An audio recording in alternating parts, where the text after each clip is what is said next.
Tahanan ng Palawan ng maraming uri ng hayop sa lupa at karagatan na tanging dito lang matatagpuan.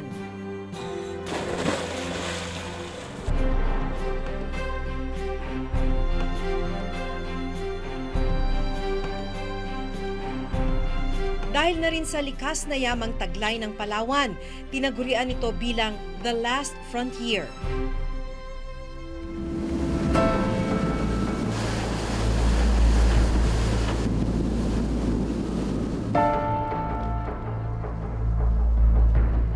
Pero ang malungkot, nagpapatuloy naman ang pagnanakaw sa mga yaman ng karagatan na unti-unti nang nauubos. Alam niyo, sobrang nakakalungkot makakita ng ganito. Itong nandito ngayon sa storage area na to, mga 200 piraso at sinasabi sa atin na wala pa itong 1/4 sa mga na-confiscate na pawikan mula sa mga poachers simula noong 2001.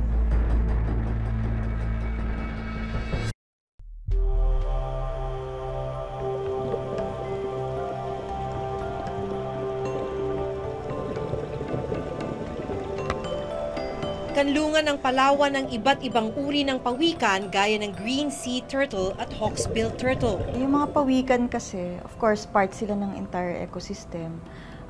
Nagkikip rin sila ng balance sa dagat.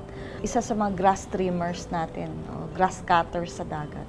Pag kumain sila pagkakainin nila yung grass, nagre-release sila ng nutrients sa karagatan na yun din ang nagsusustain ng mga ibang organisms na maliliit, mga microorganisms. Indicator sila ng healthy ecosystem. So kung makikita mo sila, malamang may mga isda rin doon sa area.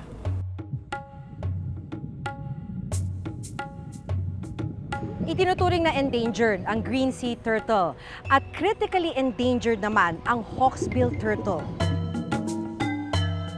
Mahigpit na ipinagbabawal sa batas ng Pilipinas at maging sa buong mundo ang paghuhuli sa mga ito.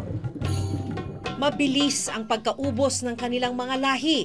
Katunayan, bumaba ng mahigit kumulang na 20% ang bilang ng mga pawikan sa loob lamang ng isang dekada. Ang pangunahing dahilan ng unti-unting pagkaubos ng mga pawikan sa bansa at sa probinsya ng Palawan, ang malawakang poaching o iligal na panghuhuli sa ating karagatan. Yung poaching sa ilalim ng batas natin sa Fisheries Code, any foreign vessel, or even an individual, pag siya ay nasa loob ng katubigan ng Pilipinas, at nangingisda, yan ay isang paglabag na sa batas. Sa Hasa-Hasa Shoal sa kanlurang bahagi ng Palawan, isang illegal Chinese fishing vessel ang nahuli noong Mayo 2014. Natagpuan sa loob ng barko ang 380 patay na pawikan. Nakapanlulumo ang itsura ng ilang pawikan na bagong katay lamang. Puno rin ng freezer ng barko ng karne ng pawikan at nakita rin ang ilang mga shell na nilagyan na ng formalin upang mapreserba. Buti na lang at may mga buhay na pawikan pang naabutan sa loob ng barko. Minarkahan ng mahigit 200 pawikan at pagkatapos ay isa-isang pinakawalan pabalik sa dagat.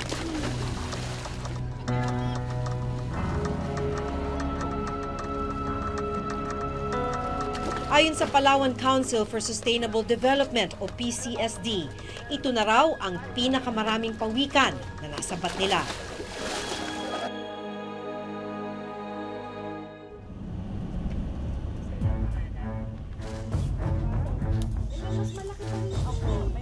Sa storage unit na ito ng PCSD, natagpuan namin ang ilan sa mga nakumpiskang patay na pawikan. Alam niyo, sobrang nakakalungkot makakita ng ganito. Ang sinasabi sa atin, yung ganito kalaking pawikan ay nasa 80 years old na. Mas matatanda pa yung iba na nandito sa storage. Yung nandun sa bandang likuran, pwede na daw yun umabot ng 100 to 120 years old. Itong nandito ngayon sa storage area na to, mga 200 piraso at sinasabi sa atin na wala pa itong 1/4 sa mga na-confiscate na pawikan mula sa mga poachers simula noong 2001. Mula 2001, mahigit kumulang na 2,000 pawikan na ang nakumpiska ng PCSD mula sa mga foreign at local poachers.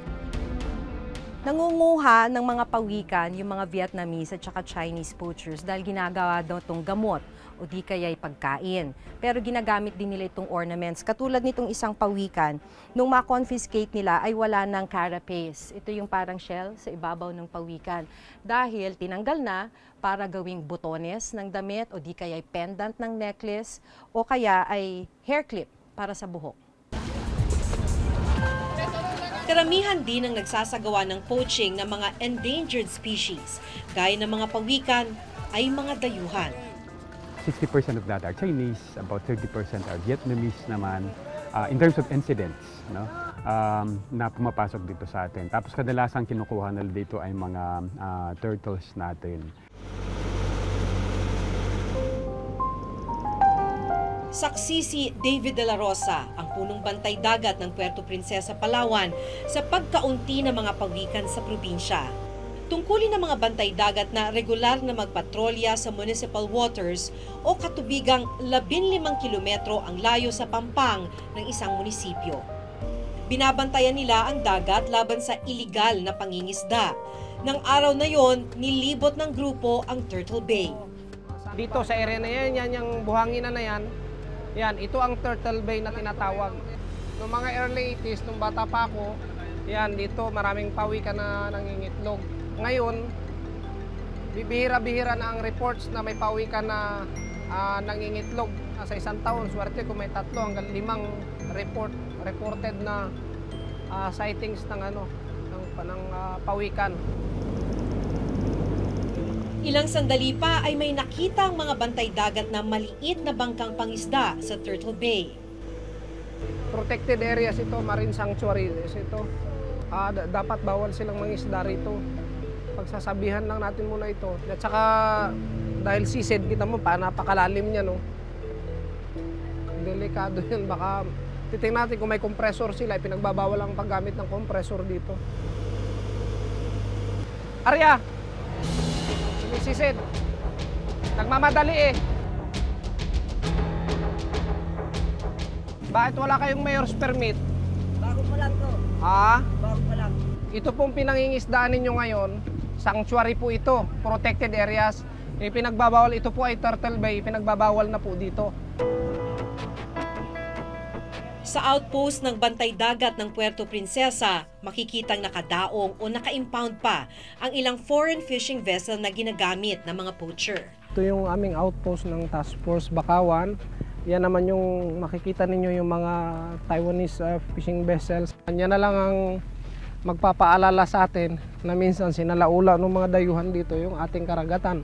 Tumagal na, bumilang na ng maraming taon dito sa kustodiya natin. Pero yung mga sakay niyan, na mga nahuli, tumagal ay 1 linggo hanggang 2 linggo sa ating kulungan at service deluxe na sinundo ng kanilang mga attaché, ng kanilang mga representative galing sa bansa nila, na iuwi sila, hindi sila naparusahan. So yan, ang iniwan nila dito basura. Nakakalungkot lang na kami ang mga otoridad ng mga bantay dagat, lumalaban kami dito, no? Nananalo kami dito sa digmaan sa dagat. Natatalo kami sa giyera sa korte.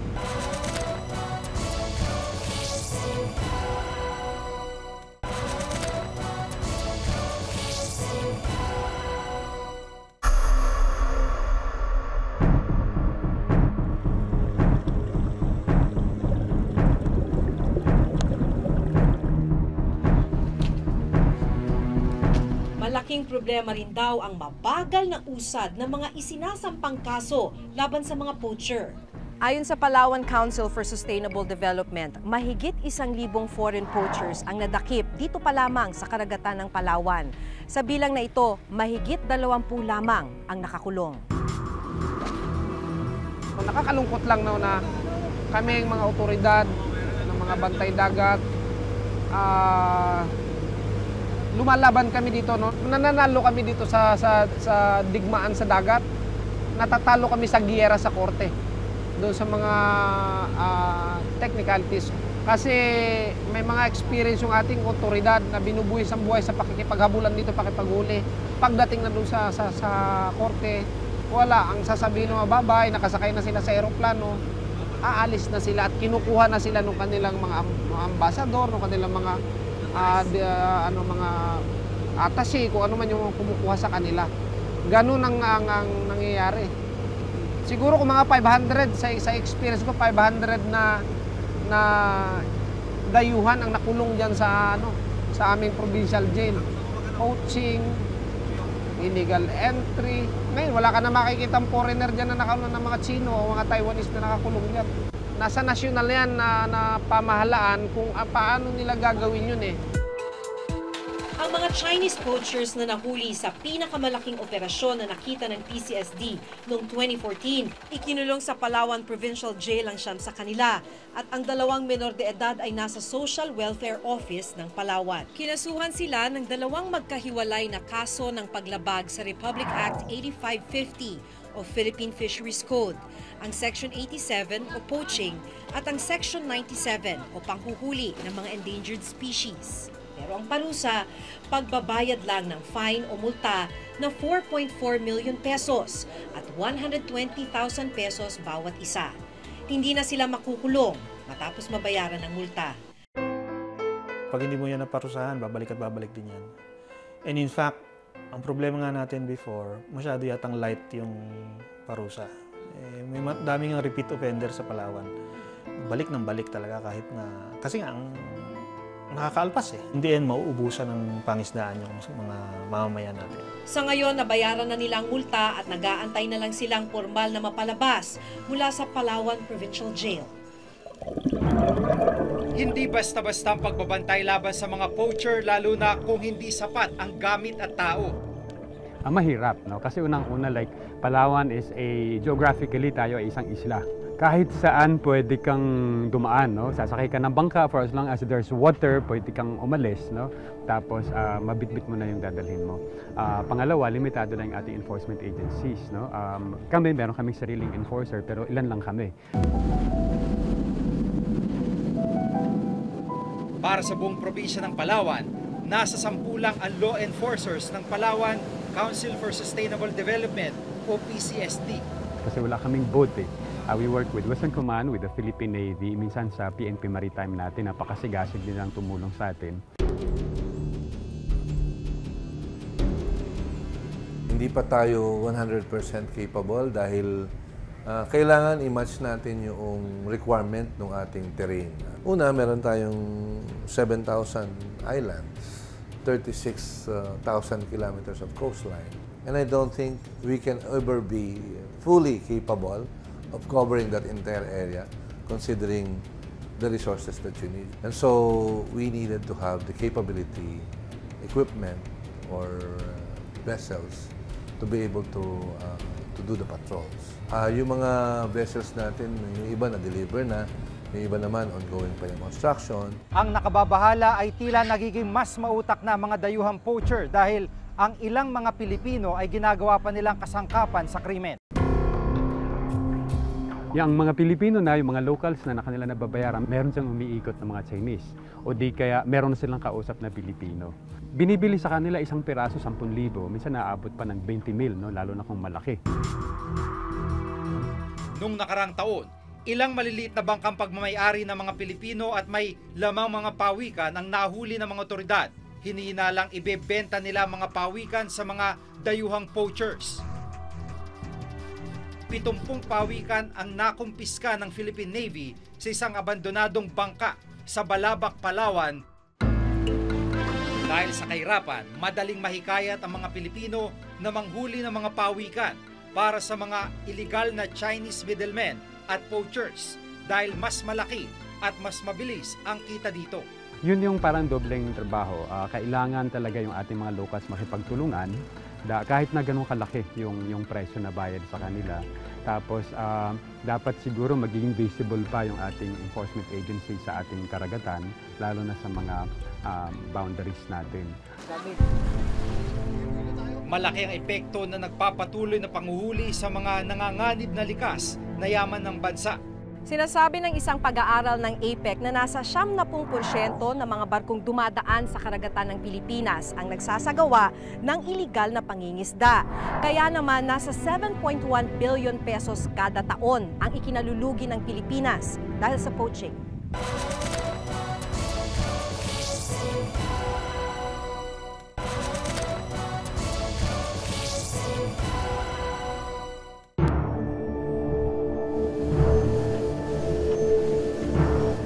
Ang karagatan ng Palawan na dinarayo ng mga poacher ay bahagi lamang ng mas malaking teritoryo ng Pilipinas sa West Philippine Sea na nagtataglay ng natatanging yaman at dapat bantayan.